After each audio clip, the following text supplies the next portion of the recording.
On the left, world record holder and Olympic champion Maurice Green. On the right, sudden, serious contender for the World Championship 100-meter title, Tim Montgomery. We take you back to the outdoor nationals. Mo Green ran only the first round to fulfill his 100-meter wildcard obligation. In his absence, unheralded Tim Montgomery, running in lane 5, claims the title in a windy 9.95. The following week, stop 1 on the Golden League Tour, Rome, Italy, and the world's fastest human reminds the newly crowned American champ who owns this race.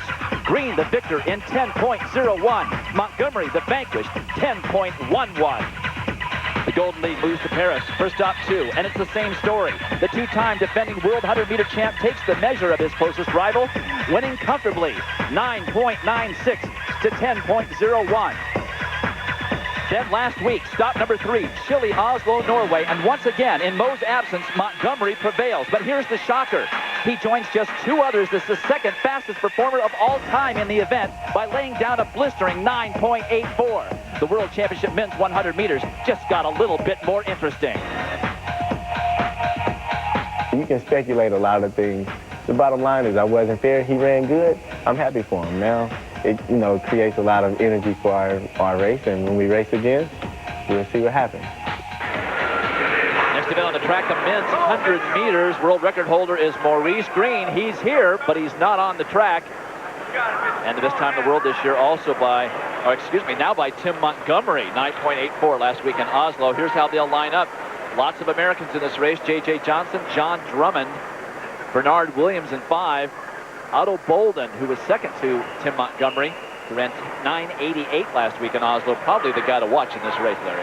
It is. Curtis Johnson's in 7, and another American, Dennis Mitchell, who's finished 4th, 3rd, and 4th in the Olympics. That is Mitchell right there. He is in lane 8. The athletes don't like to run in the bookends in lane 1 and lane 8. Bolden, a great starter, is in 4. The difference frequently in 1st and 4th can be as much as the start. These athletes get out of the blocks anywhere from 11/100ths of a second to 19/100ths of a second, and that 8/100ths can be a big difference in whether you get a World Championship medal or you're 5th or 7th. Watch the start, see if you can pick out in your mind who gets out first.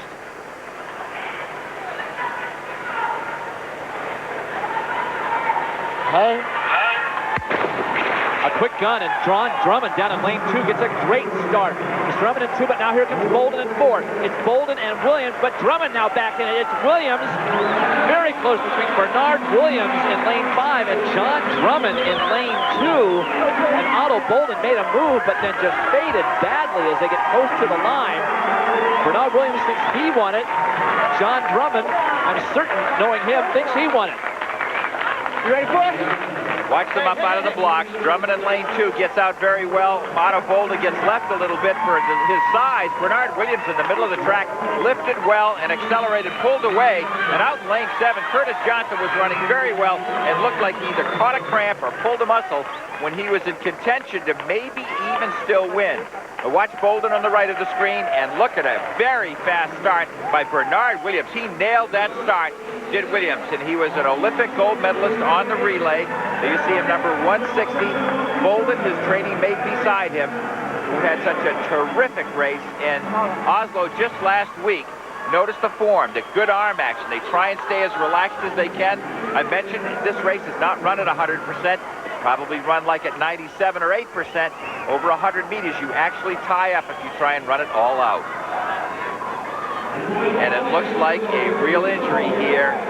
And what a sad moment. What a sad moment it is.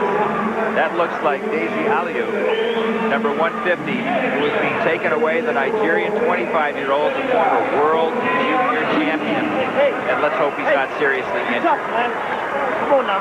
Well, the official results of that men's 100 meters is HSI sweep. Bernard Williams wins it in 10.08. Jon Drummond second, and Curtis Johnson pulling a muscle or getting a cramp coming across the line in 3rd. Well, an HSI sweep down on the track. First, Bernard Williams, as you wave to some of your fans there, talk about closing out the last 10 meters. Well, basically, I just wanted to relax, stay focused, and basically bring it on home to a victory. John, we talked about starts, and that's one of your fortes. Tell me about the great starts you got out there. Well, I wasn't expecting the gun to be that fast. John came in after the hurdle race and said, pay attention to the starter. He's really quick tonight. Jump on him. I mean, I knew it was going to be a fast gun, but I wasn't expecting it to be that fast. But, I have great reactions, so I just took it and went with it. Hey, look, here's the chief of the troop over here, Maurice Green, comes down from the stands to congratulate his guys. Maurice, you proud of your teammates? Yeah, of course I'm proud. We've been working very hard, and JD's been running a lot, and I know Bernard's been working hard here with me in Monaco. And I'm just happy for him to come out and see him do well.